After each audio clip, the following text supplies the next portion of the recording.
Minas Gerais está no banco dos réus a mulher acusada de planejar e encomendar a morte do marido, um auditor fiscal assassinado em fevereiro de 2014 aqui na capital. O júri popular começou nessa manhã no Fórum Lafayette. Eu quero que você acompanhe comigo. Alessandra chegou ao júri de cabeça erguida, mas preferiu o silêncio. Alessandra Cristianti. Ela cumpre prisão preventiva desde julho de 2014, acusada de ter planejado, em companhia do amante, a morte do marido York Leonardo, auditor fiscal da Prefeitura de Belo Horizonte. A motivação do crime seria a herança familiar. Parentes da vítima compareceram ao julgamento. Eles não têm dúvidas da participação de Alessandra no crime. As investigações mostraram claramente, que, lamentavelmente, a notícia da saída dele de casa, toda a rotina dele foi passada para os executores pela própria esposa dele.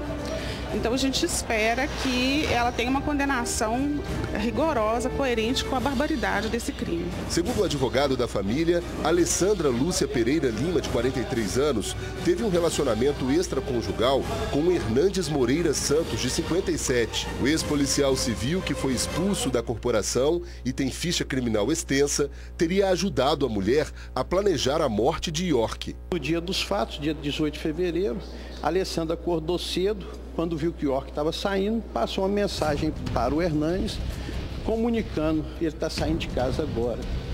E foi aí que eles esperaram ele passar e ali o assassino desferiu 8 tiros na cabeça dele. De acordo com as investigações, Alessandra e Hernandes contrataram 2 irmãos mecânicos para assassinar o auditor fiscal.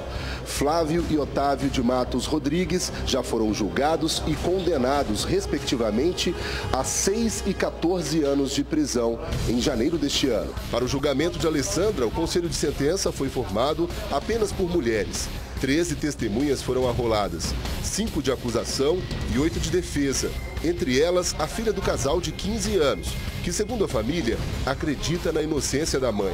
Nessa acusação de que a Alessandra, de alguma forma, contribuiu para a prática do crime, isso não existe prova alguma nos autos nesse sentido. Não foi nada combinado previamente nesse sentido. Não existe liame subjetivo entre ela e o Hernandes, objetivando a morte da vítima. O assassinato foi no dia 18 de fevereiro de 2014. York Leonardo Barbosa Júnior, de 42 anos, estava a caminho do trabalho. Ele se aproximou do ponto de ônibus. Logo em seguida, já apareceu morto, depois de ser atingido por vários tiros. O julgamento de Hernandes está marcado para junho desse ano. E aí, quando eu falo para vocês que a gente precisa rever essas questões de processo penal, de direito penal, fica parecendo que eu estou sendo mais uma voz no deserto ou que eu estou dizendo uma coisa que você ouve em qualquer outra emissora. Mas eu quero puxar, para mim, a responsabilidade de apontar para você um detalhe super importante e que para muitos passa totalmente despercebido. Quando alguém pega uma imagem como essa e vê uma pessoa decente caminhando, indo para o ponto de ônibus, trabalhar, e aí depois vê a imagem dele caído, morto, com tiros na cabeça, 8 tiros na cabeça, está claro, evidente, que foi crime de mando, que foi um homicídio com crime de mando, com todas as qualificadoras previstas no artigo 121 do Código Penal. Todas as qualificadoras.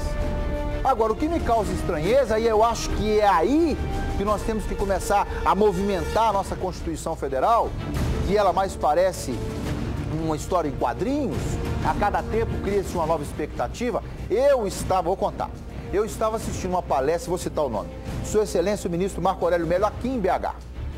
E durante a palestra do ministro Marco Aurélio Melo, Supremo Tribunal Federal, ele fez uma anedota, e ele ainda disse, é de péssimo gosto a anedota que eu vou dizer, mas eu vou contar assim mesmo. Então estávamos ouvindo, ele disse assim, uma determinada pessoa estava na França, cuja Constituição ela é centenária e tem pouquíssimos artigos, e aí o brasileiro chegou, precisando ler um detalhe na Constituição da República Federativa do Brasil, chegou perto da livraria antiga, de livros jurídicos, e perguntou assim, o senhor tem a Constituição do Brasil?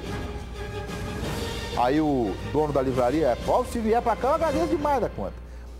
Aí o dono da livraria virou e falou assim, nós não trabalhamos com periódico aqui, não. Nós não trabalhamos com revista, não. Nós trabalhamos com livro, com Constituição da República. Né? E eu desafio qualquer constitucionalista a vir dizer que o que eu estou falando é mentira.